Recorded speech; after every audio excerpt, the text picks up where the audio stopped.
people need to understand that healthy aging isn't one of those things that you can play catch up with. Just because you feel good, that you perform well, you can go to the gym, you can do a hard workout and feel great, doesn't mean that certain seeds aren't being planted that are happening in your physiology that will someday catch up with you.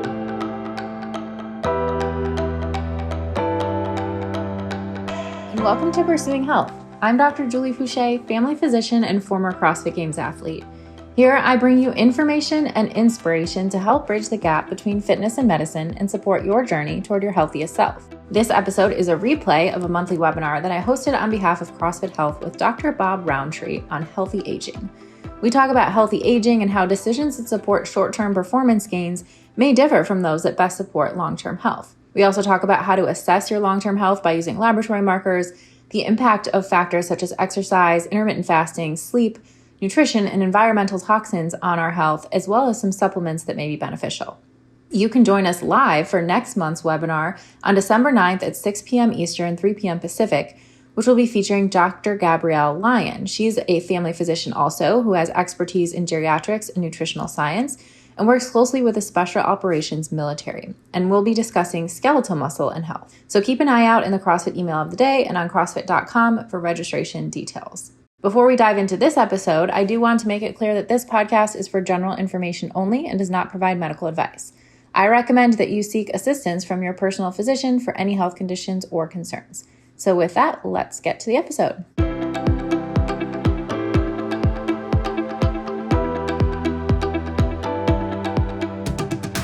I'm excited. I'm very excited about our guest today, Dr. Bob Roundtree.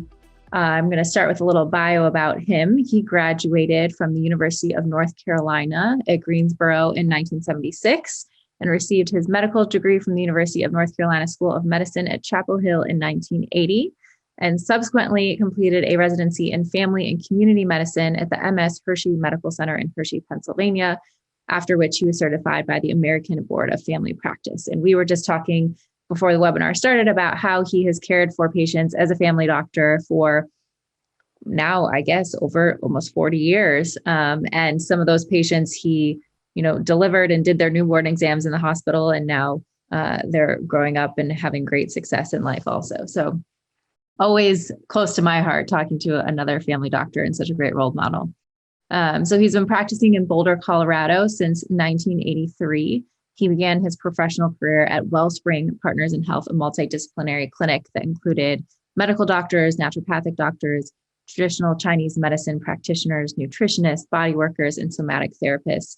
And he was one of the first holistic healthcare centers in the US. And since January of 2002, he's been the medical director of Boulder WellCare, which is a private practice specializing in integrative personalized medicine.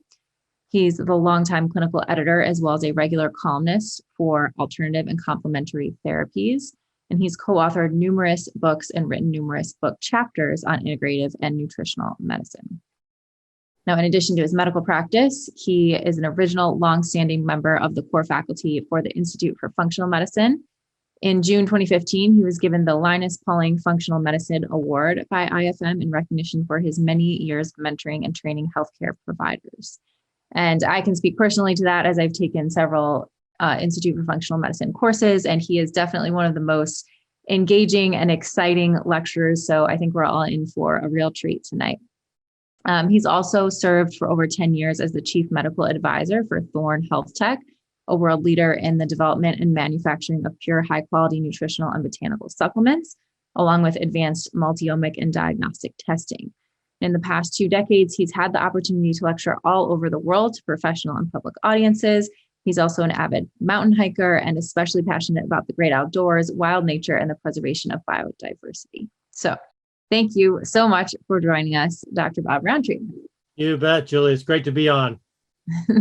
So our topic tonight is healthy aging. And I think that probably means something different to everybody listening tonight. And I think that when we think about aging, we often think about having more birthdays, right? Getting another year older and the chronological aging process. But I'd love to start with just how you think about and how you explain aging from a biological perspective. Okay. I guess one way to frame it is to think about a condition like osteoporosis. Is I will see women in their 50s, they're on the other side of menopause, and we get a bone scan, and lo and behold, they don't have any calcium in their bones, right? They're at high risk of fracture. And then they say, wow, maybe I should start taking calcium. And my response is, well, maybe, but I'm sorry I didn't get to you when you were 20, right? The seeds of this osteoporosis started when you're in your 20s and your 30s, right? So people need to understand that healthy aging isn't one of those things that you can play catch up with. That, just because you feel good, that you perform well, you can go to the gym, you can do a hard workout and feel great, doesn't mean that certain seeds aren't being planted that are happening in your physiology that will someday catch up with you.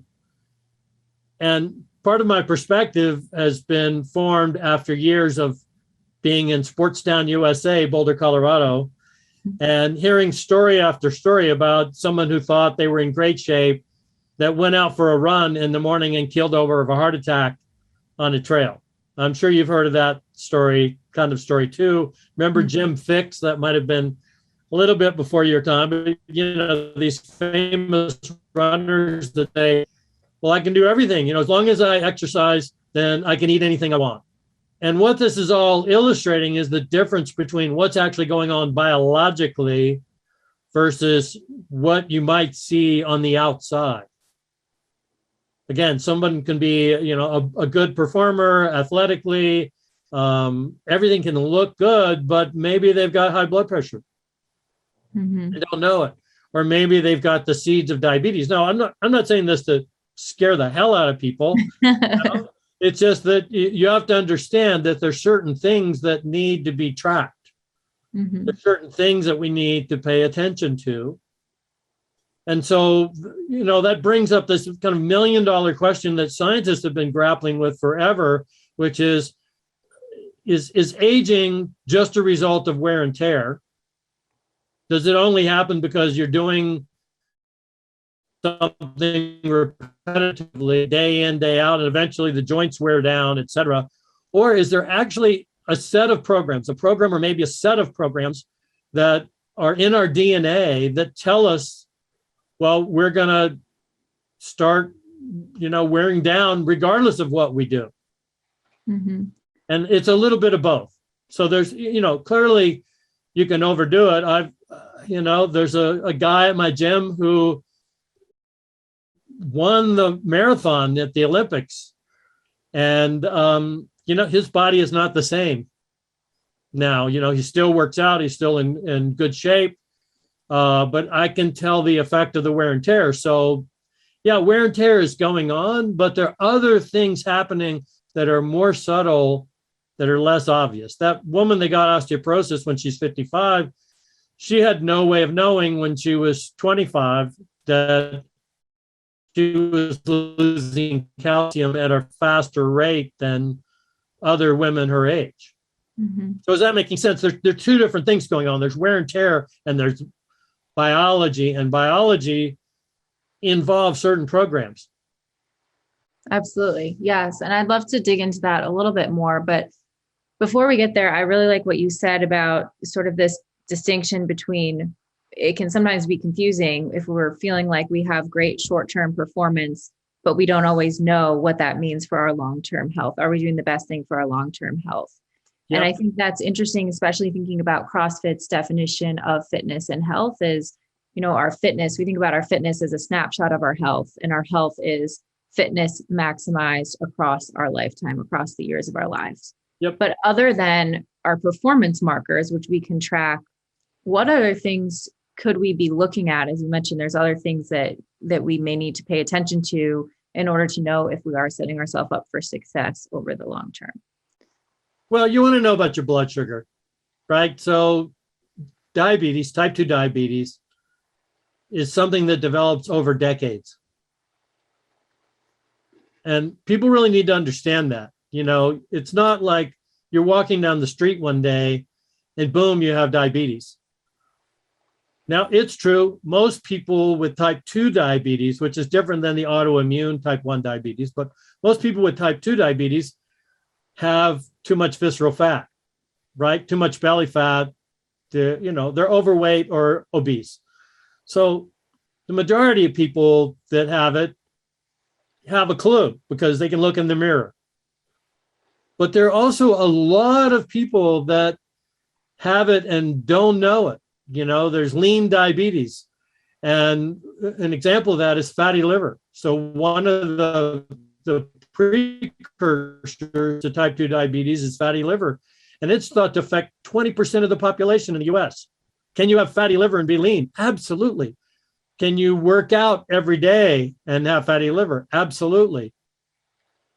And there's a reason for that. It's the people that drink sweetened beverages, I think. And there's sports drinks that are out there that shock me. When I look at the ingredients for those drinks, I think, okay, they're going to give you fuel. They're going to rev you up. They've got the caffeine, high fructose corn syrup or some other sweetener.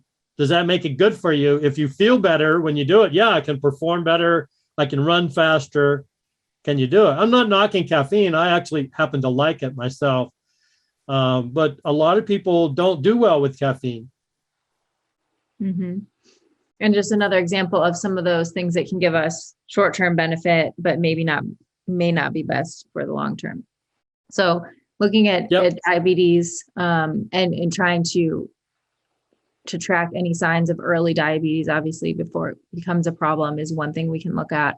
And it's a big debate. I've just been having this discussion with some colleagues lately about using continuous glucose monitors. I had a talk with, I'm sure Ben Greenfield about this, and he was going on about how his CGM tells him this or that. And Peter Attia is the same way. He uses it and he says, well, my blood sugar's all over the place. Some people say, well, if you're healthy, you don't need that information. I'm not sure I agree with that, because what you're seeing with the CGM is when the sugars are spiking, it's an early sign of insulin resistance.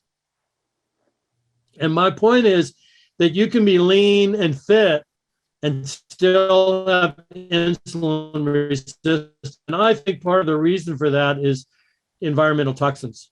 I think there's things that we're exposed to that we don't know about, like, flame retardants or Teflon derivatives, things like that they're becoming ubiquitous in our environment.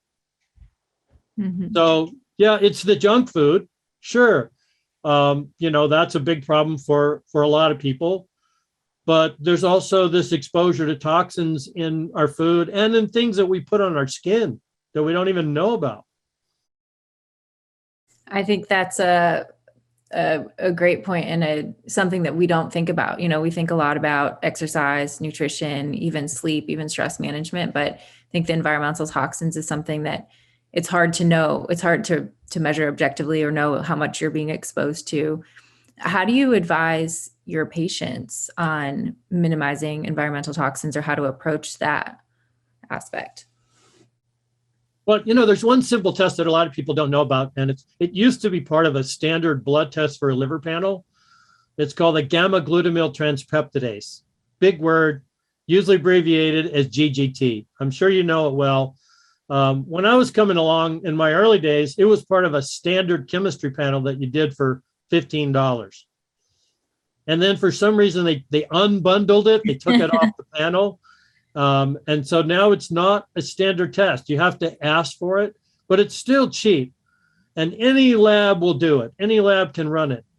The trick is that it's been found that people that are in the top 25th percentile of the normal range are at risk for higher mortality for a number of different things, right? And it's thought that the reason for that is this enzyme goes up when it's processing a lot of toxins. So it's this very simple test that you can get that kind of tips you off that things may not be right. I just saw somebody yesterday his number was 1 point above normal. Now, in my training, I would have been taught to say, that doesn't mean anything. But in the functional medicine training, if you follow that rabbit hole, if you go down into that research, you get really nervous about it because you start to realize, hey, this is just one of a number of indicators that something might not be right, that person's liver is processing a lot of toxins. So there's blood tests you can do. That's my point. There's blood tests you can do. I'm not typically recommending that your average person go out and get tested for toxins because, as I said, that's a rabbit hole. It can be overwhelming. But it is very useful to do a self-test of what kind of skin products you use, what you wash your hair with. Do you use underarm deodorant that's got aluminum in it? I mean, there's some really basic things that you can ask yourself. What about your personal care regimen? And it makes a difference. I mean, a question I always ask people is, you're going to take this product, you're going to put this product on your skin. Would you eat it? Because if you're saying, well, I wouldn't eat it, but I'm just putting it on my skin. I hate to tell you, but if you're putting it on your skin, you're eating it. It's getting into your body, into your cells. Going in your body, and we can measure it. Mm-hmm. Have you noticed when you have patients who have a high toxic burden and they switch over to cleaner products, what improvements do you notice to their health? Absolutely. People say, I didn't know that I felt as bad as I did. Mm. Right? Or I don't have to push as hard. Something I see in athletes here is they go do their workout and then they say, man, I'm just trash afterwards. It's normal to have DOMS, delayed onset muscle soreness, I guess is the last part. It's normal to have a little soreness. But the people that say, I do my workout, and for the triathletes, these are people that are, they go for a run, they go for a swim, they go for a bike, and they may feel okay when they're doing it. And then afterwards they're trashed.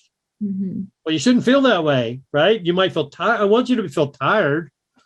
And I don't mind if you've got some soreness, we can deal with that. But if you feel funky afterwards, you feel toxic.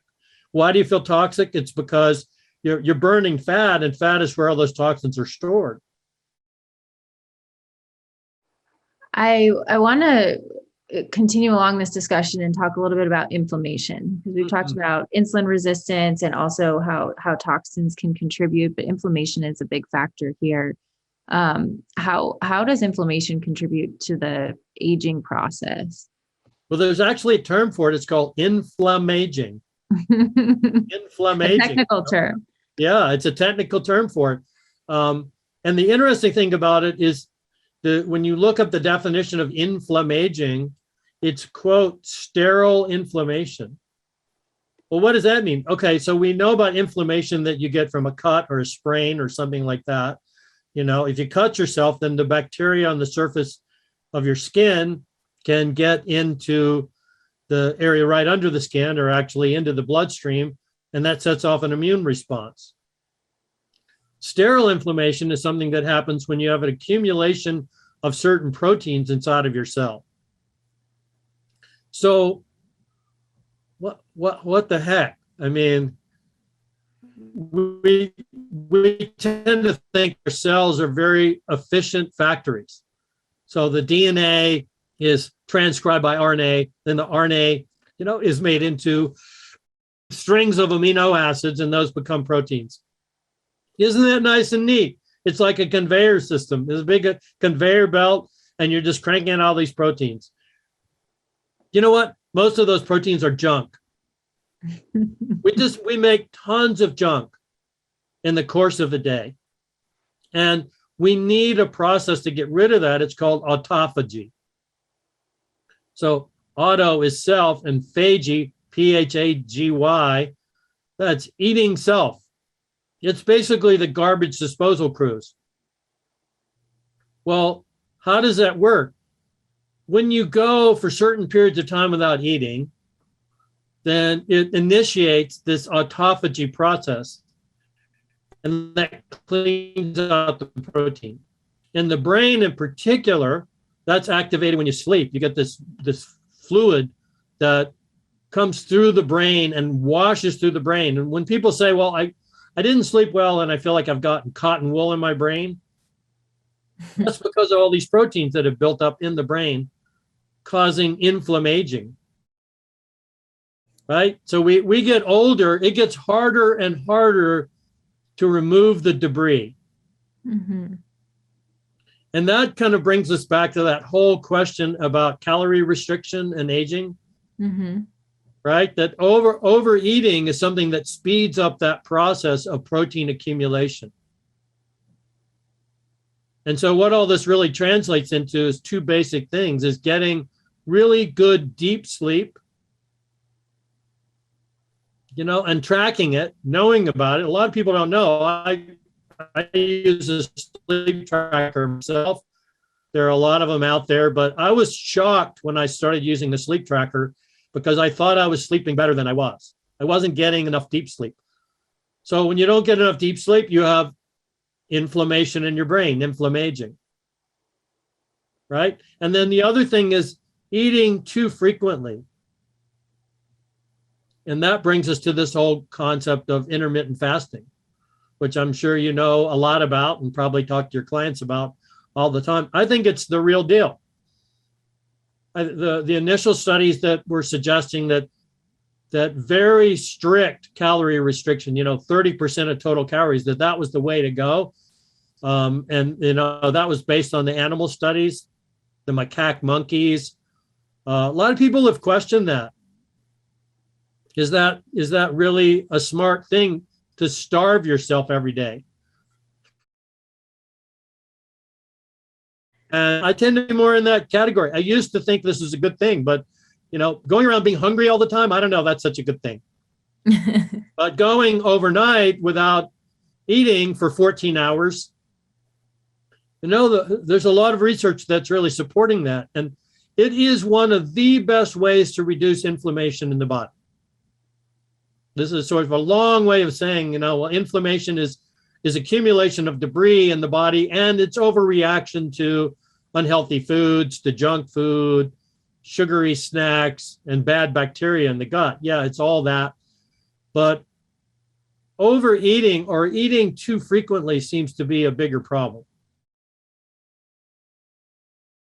Love it. I'd be curious to know, when you found out that you weren't getting as much deep sleep as you thought, what did you do and what allowed you to improve your deep sleep? Well, I'd start going to bed earlier for one thing, because I used to think, okay, I need 8 hours of sleep. So I'll go to bed at 10 and I'll get up at 6.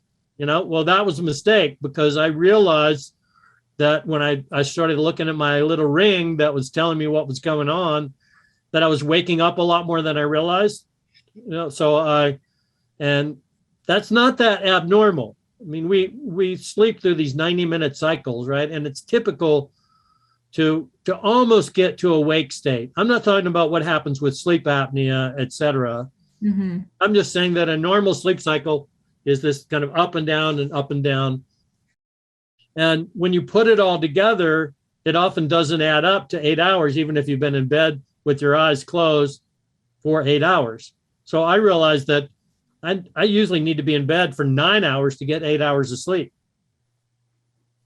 Mm-hmm. And you'd be amazed how many people come to see me, clients that come to see me, that say, they're tired all the time, but they just push through it. They get a triple espresso in the morning, maybe a couple more shots at noon. And that helps them get through the day. Well, is that a good thing? Got it. So we're often not getting as much sleep as we think, right? And sleep apnea is a whole other issue. A lot of people have sleep apnea, and that's, not to be discounted at all. But I'm talking about people that say, well, I'm in bed enough. It should be enough sleep, but they may not know it unless they get a sleep tracker, Fitbit or an Oura Ring or something like that. Yeah, I think you bring up a great point. And I think that's, it's something that we as the CrossFit community are very in tune with when it comes to our workouts and our performance. We're always very objective, and we like to make sure we're tracking our numbers and bringing that same rigor to our other lifestyle factors like sleep can be really helpful and very eye-opening. So you talked about inflammation and how especially important and things that are probably underestimated are having time, dedicated time where we're not eating or where we're fasting that allows our body to clean out that debris, and also getting the deep sleep, especially important for the brain. And relaxation time. And relaxation time, absolutely. I just caught hell for my acupuncturist the other day, who was, I get acupuncture on a regular basis, and I do it more for tune-ups than for any specific treatment. Mm-hmm. And she was asking me, after doing the usual thing of like checking your pulse and your tongue and all that, she said, "Do you ever have time when you do nothing?" And I had to admit that that's not, I don't schedule in nothing time. If I have a day off, I go hiking up in the mountains, or, I want to be physically active. But she was saying it's good sometimes to just basically sit around. I thought was a really, it's, and that's about like chilling your brain a little bit. Mm-hmm, mm-hmm. I think probably something, important. Something a lot of people in this webinar can probably relate to. I think most people who are doing CrossFit are not scheduling in nothing on their calendar. Yeah, and it doesn't have to be that much time, just like an hour of downtime. Mm-hmm. What does that look like for you? I don't schedule it. Mm-hmm.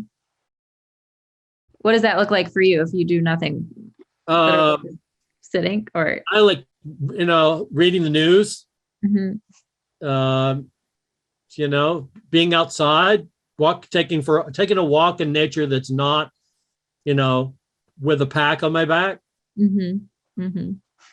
I love it. I'd love to talk a little bit about mitochondria, and just the role that some of these things we've been talking about with, toxins, with inflammation, what role those play on our mitochondria, and why they are so important for the aging process. Okay. So, a discussion of mitochondria leads into the whole idea of evolution. Because, mitochondria are why multicellular life is possible. Right. And the whole theory is that at one point we started having more oxygen in our environment. And so bacteria that could use oxygen to make energy had an evolutionary advantage. And then another bacteria came along that didn't have that ability and said, well, what if I just eat this guy? And we know from analyzing the DNA of mitochondria that they come from bacteria, which has some relevance when you talk about things like antibiotics. What are taking antibiotics? What does that do to our mitochondria? So mitochondria are little sacs inside of our cells that make ATP, which is energy, right? And they use glucose and oxygen to do that. And there's some mitochondria that are working all the time, right? We're basically making our body weight in ATP every day. Where, mitochondria are busy. It's amazing. They're going at it. It's when you start getting into it, it's amazing. How many mitochondria are in each cell? Well, technically, some people say there's one. There's only one mitochondria, but it breaks up into many pieces. So in your heart muscle, the cardiac cells, which are basically going all the time, you have thousands. In brain cells, you have thousands of these individual bits. Some people say it's actually just one mitochondria per cell, and it's constantly breaking apart. And why does it do that? It's called quality control, mitochondrial QC. So those little bitty bits of mitochondria are merging. They glom together and then they break apart. And when they glom together, the parts that have gone bad, that have been damaged, basically split off. And so we were talking about that process of autophagy. There's a very specific term used for when that happens with mitochondria. It's called mitophagy. So we're constantly making our mitochondria fuse, glom together, and then little bits pinch off, and then they get eaten up by enzymes inside of the cell. That's healthy. That's good. And what we want is a process called mitochondrial biogenesis. So that technically that means making new mitochondria, but we don't make new mitochondria. We got all of our mitochondria from our mother.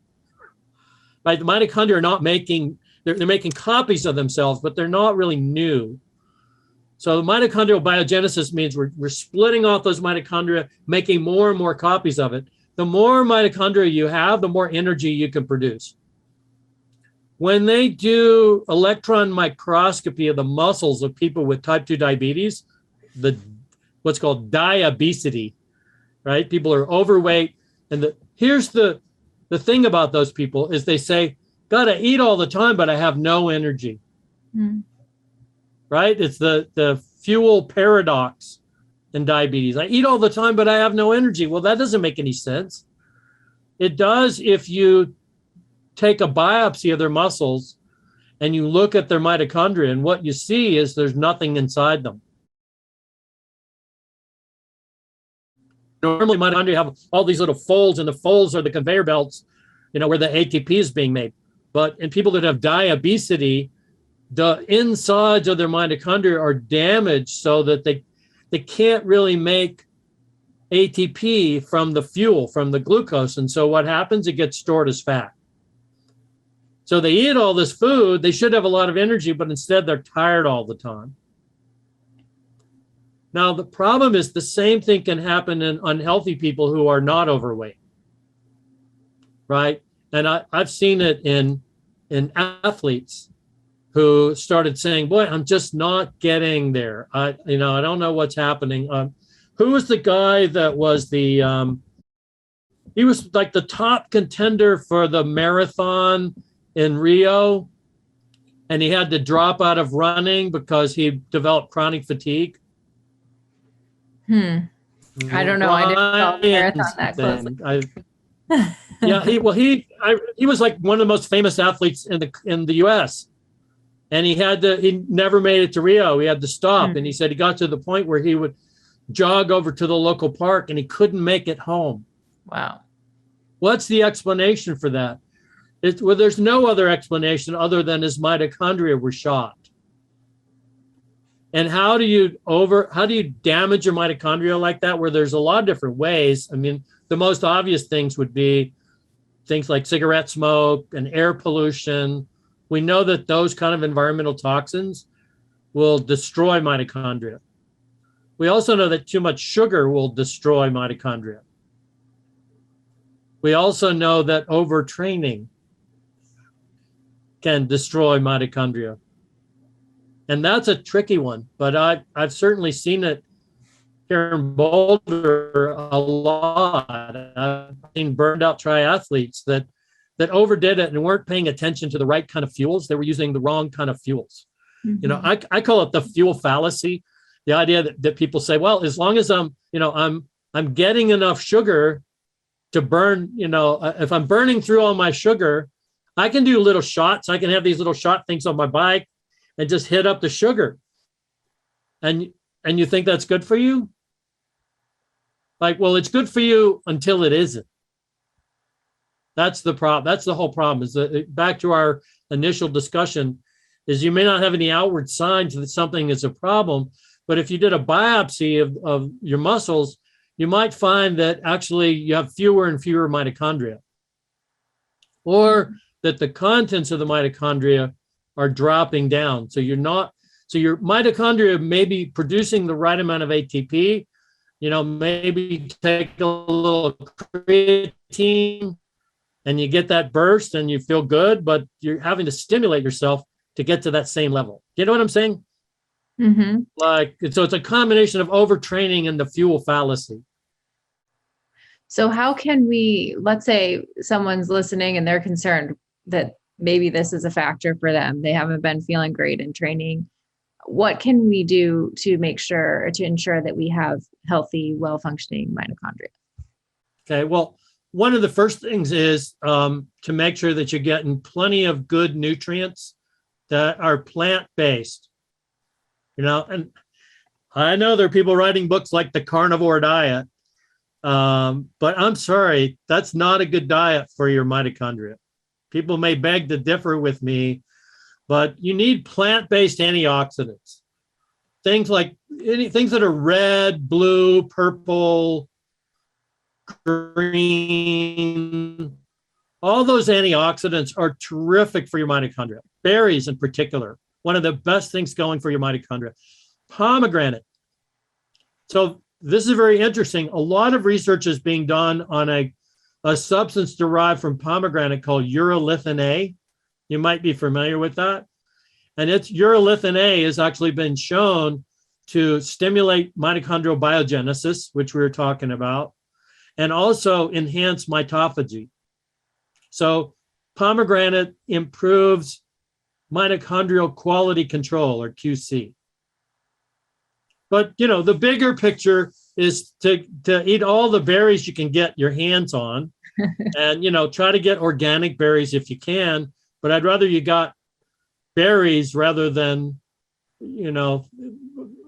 just sticking to organic and saying, well, if they're not organic, I'm not going to eat them.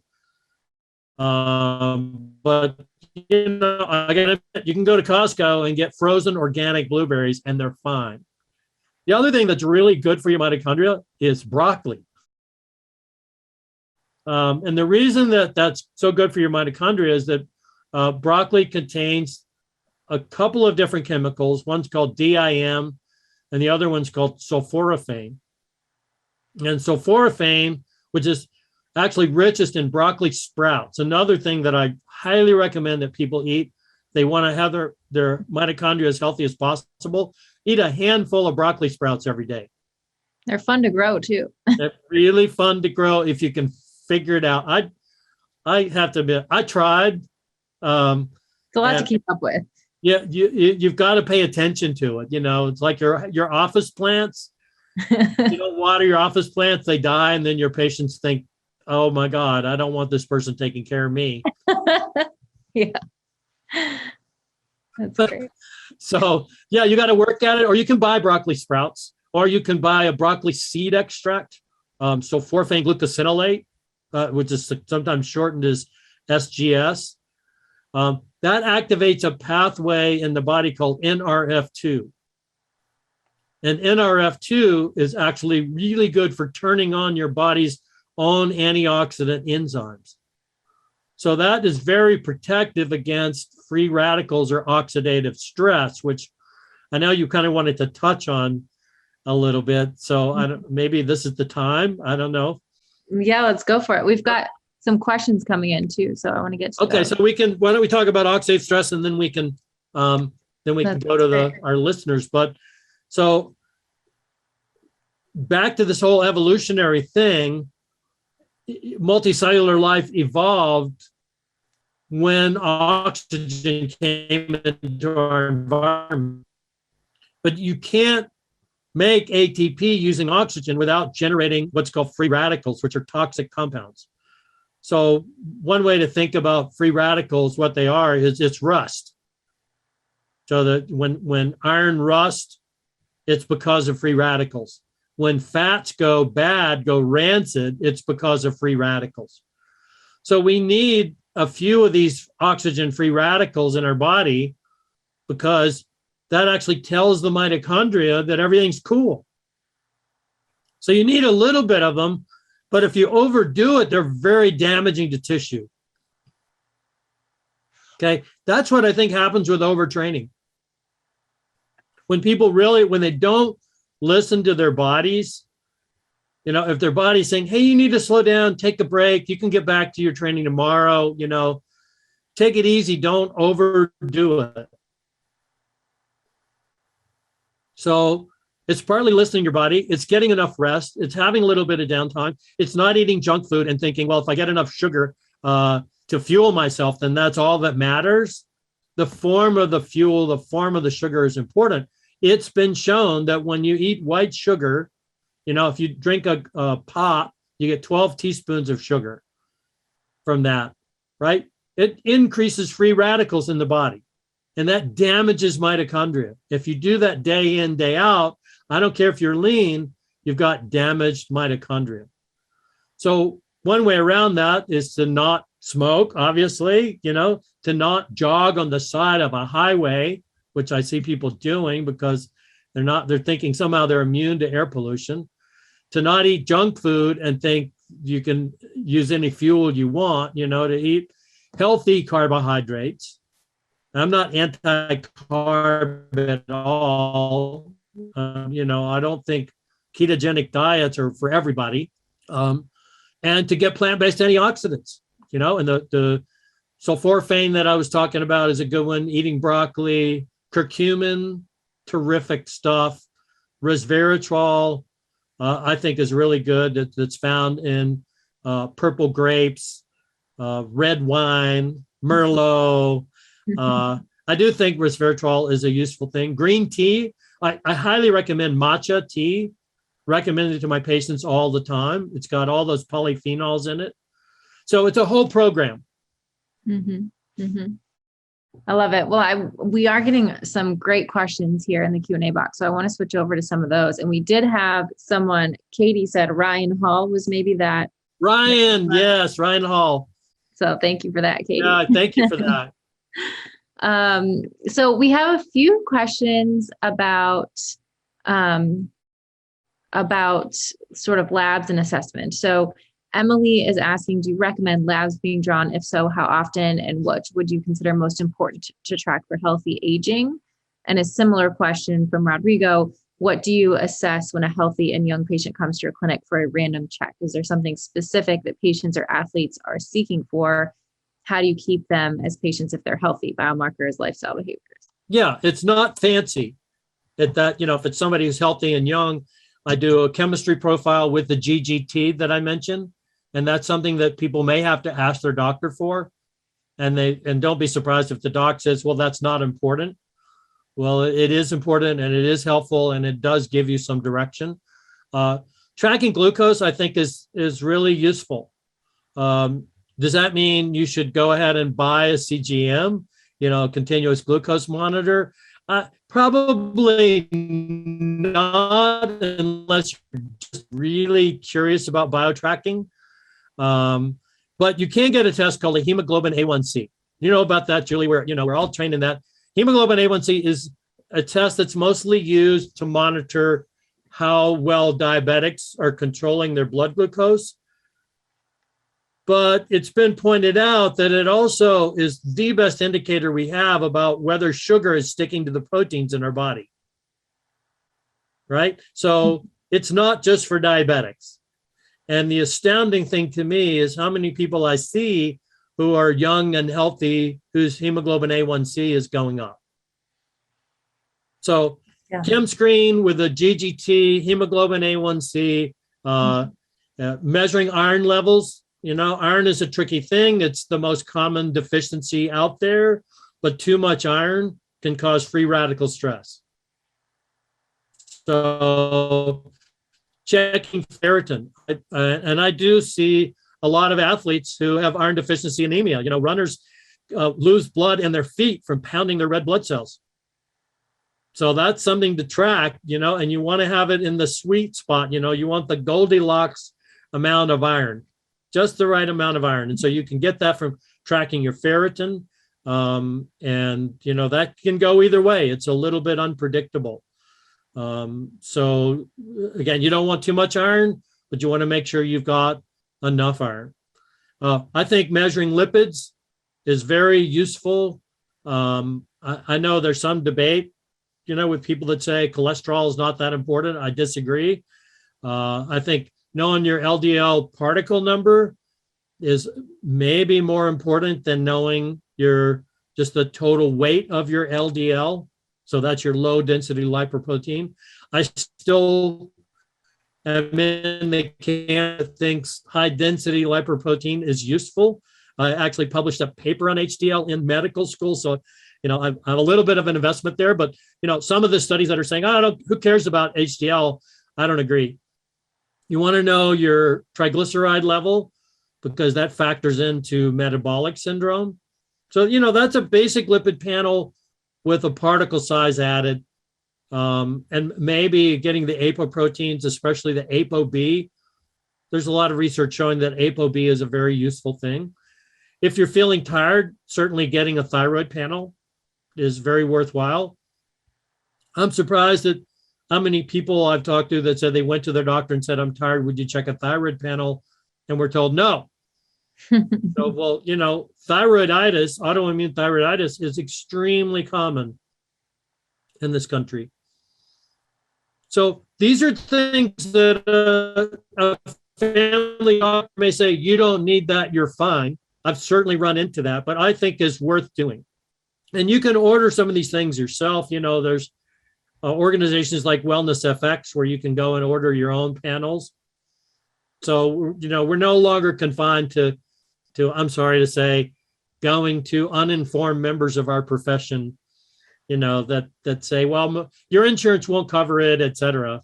That's not a reason to avoid doing something like that. Mm-hmm. What should you be doing? Checking your testosterone and your DHEA? Probably not when you're in your 20s, unless you're Ryan Hall. I think Ryan had a problem with this testosterone just totally tanked. So, it's certainly something to think about if you feel like you're too tired after your training, something is wrong. We do have an issue with testosterone deficiency around the country. So it's basic stuff, it's basic medicine, but it may be something you've got to ask for. Absolutely. And I think that's a great plug, to not be afraid to ask for it. Or if the doctor that you're seeing isn't comfortable ordering it, then maybe there are other places you can go to get that information. Yep. Just to follow up, which I had a question, and Claudia asked a question on the same topic about hemoglobin A1C. You talked about noticing it can still be high. We can still see insulin resistance in athletes. And she asked, what do you recommend athletes that are healthy but have borderline A1Cs do? Maybe 5.7 range, maybe prediabetes range.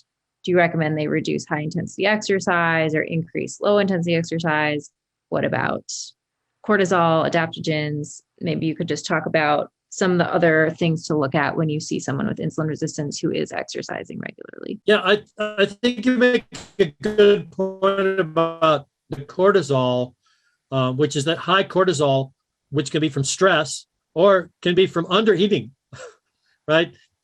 You might remember a woman named Diane Schwartzbein. She wrote a book called The Schwartzbein Effect, and it was basically how people would starve themselves to try to control their weight, but then their cortisol would go up from the stress and their blood sugar would get higher and they would gain weight, right? So, I think the intermittent fasting gets around that. So it's not about saying, well, you should be on, 1,100 calories a day, which it's not healthy for you. What else can you do? Well, if you're not eating junk food, let's assume that you're not eating junk food, and you've maybe done some glucose monitoring to see if there's certain foods that are an issue for you, and that is something that I've learned from using CGMs with people. Is they come back and they say, "Oh, this is amazing! I find I eat an egg and my blood sugar goes up." I mean, sometimes it can be really crazy. So if a person's really, it's like it. And that was the study, I believe it was done at the Weizmann Institute in Israel, where they took people with metabolic syndrome, prediabetes, and had them test a huge range of foods, and the responses were all over the map. Mm-hmm. Part of the thought is that it's the gut microbiome. And I bring this up because that is something you can have tested. So there's something, like the gut bio test that you can do, that will tell you what the balance is of bacteria. Sometimes just having imbalanced bacteria in your gut can make a huge difference.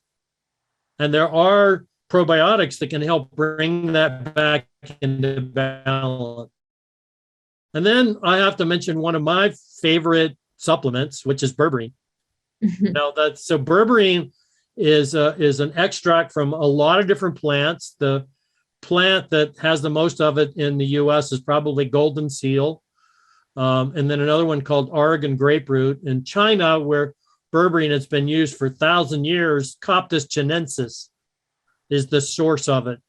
Now, a lot of people have only thought of berberine as being for gastrointestinal infections.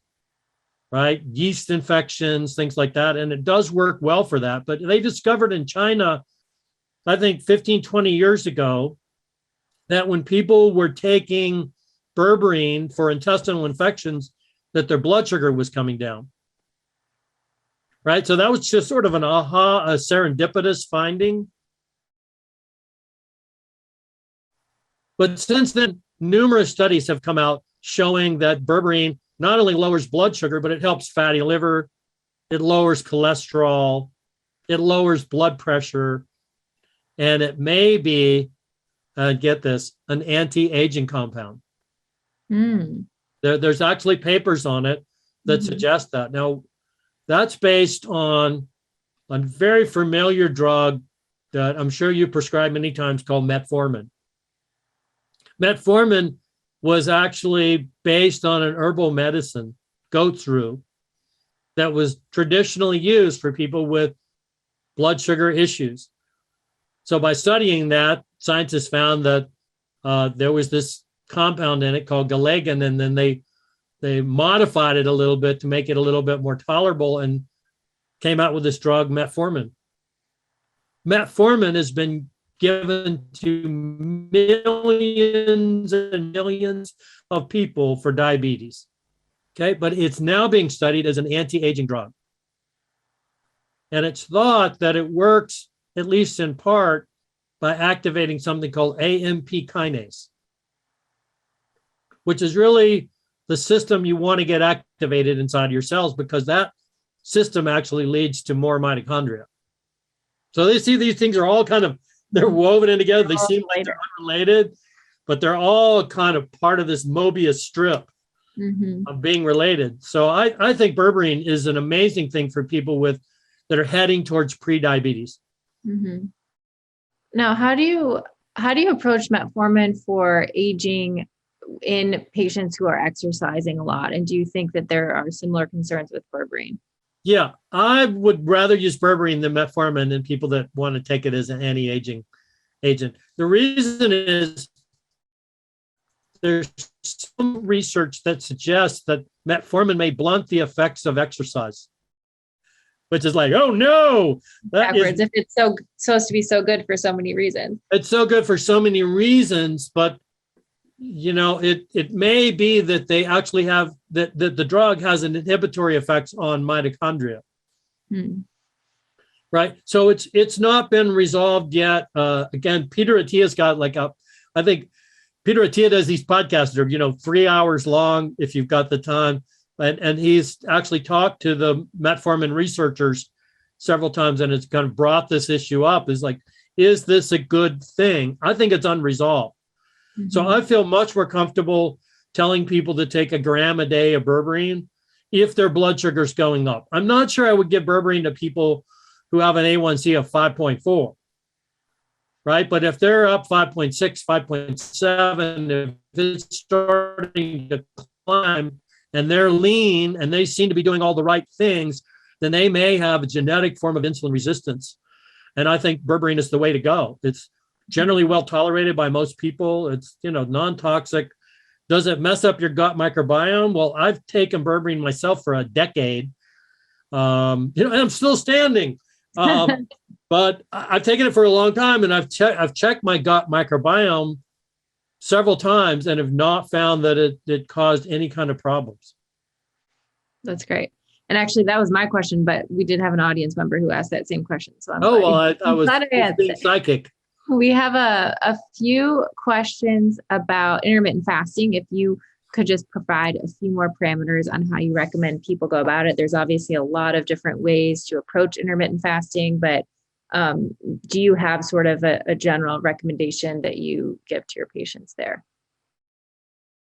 Yeah, so there's overnight, doing it overnight, and then there's the 5-2, there's every other day. I try to tailor it to the needs of my client.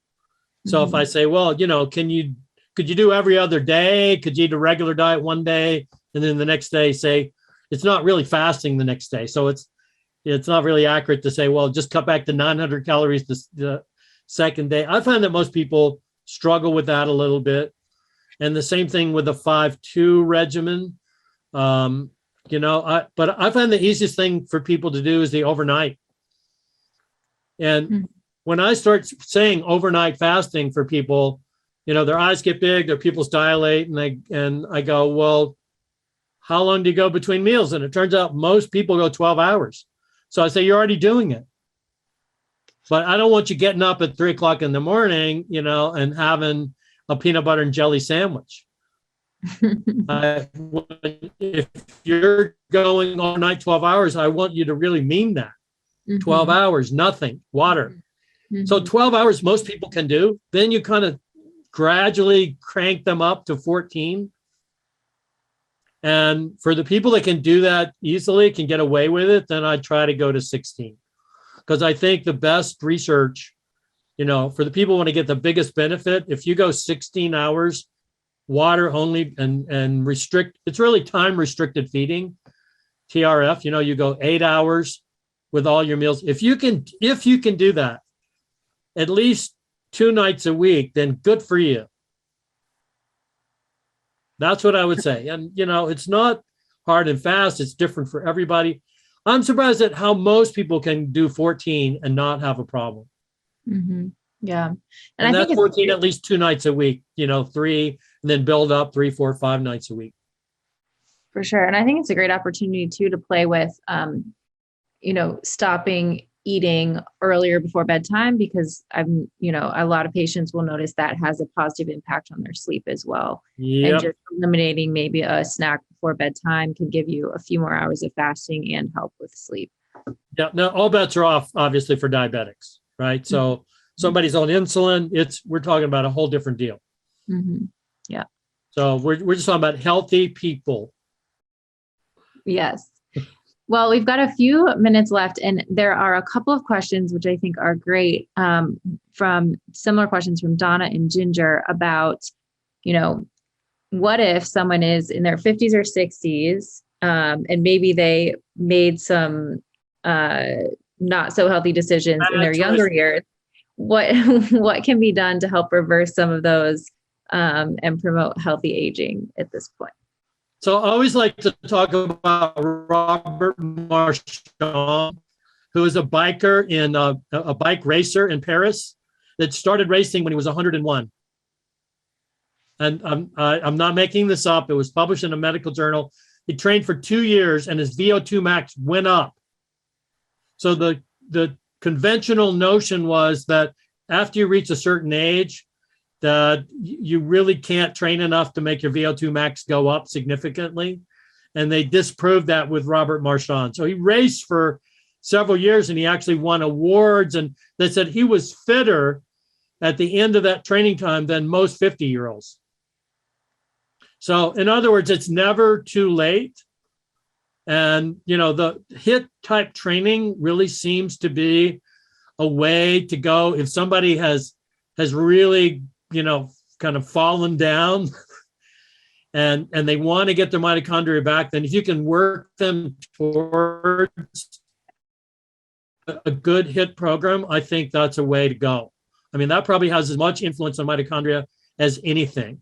And now with those people, I'm going to use the plant-based antioxidants, I'd probably put them on resveratrol, nicotinamide riboside. I think there's pretty good evidence that nicotinamide riboside for people that age is a very useful thing for the mitochondria. So nicotinamide riboside with resveratrol, green tea, curcumin, things like. So I'm going to use that whole kind of program in addition to their training regimen. I love it. That segues into our last question, which I'm going to take, which is from Michelle. If you could recommend only 5 supplements or less in addition to a well-rounded whole food diet, what would they be? Well, I mean, it really depends on the person and their age, right? I mean, because I tailor everything for every individual.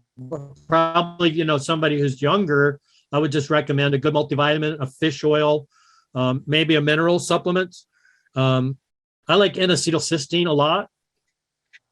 For a number of different reasons, because it raises glutathione in particular, and quercetin. There's a lot of evidence on quercetin as an anti-inflammatory, as a substance that that helps clean out what's called senescent cells in the body.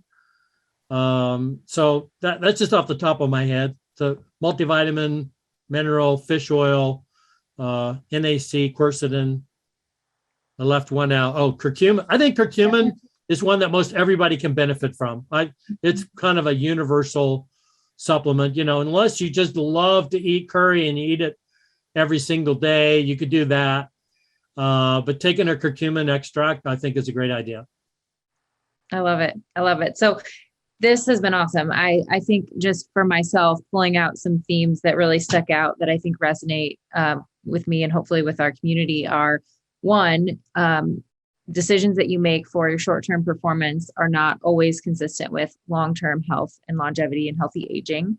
And one way to know where you stand is to get some blood work. And thank you for sharing some of the numbers that you like to look at.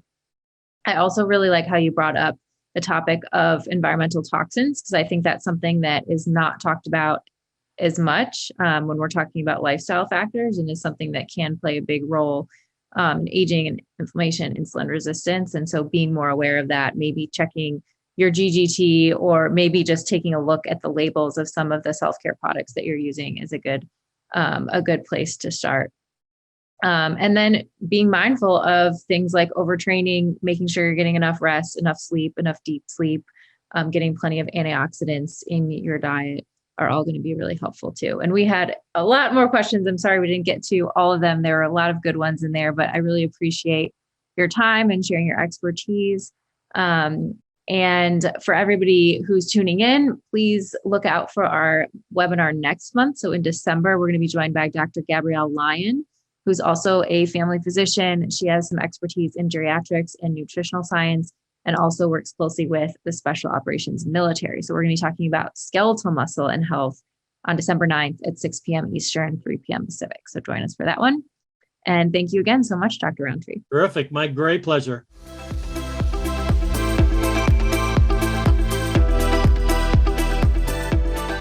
Thanks so much for tuning in. If you enjoy listening to the podcast, please consider subscribing and giving it a 5-star rating on iTunes. It really does help to get the word out to more people.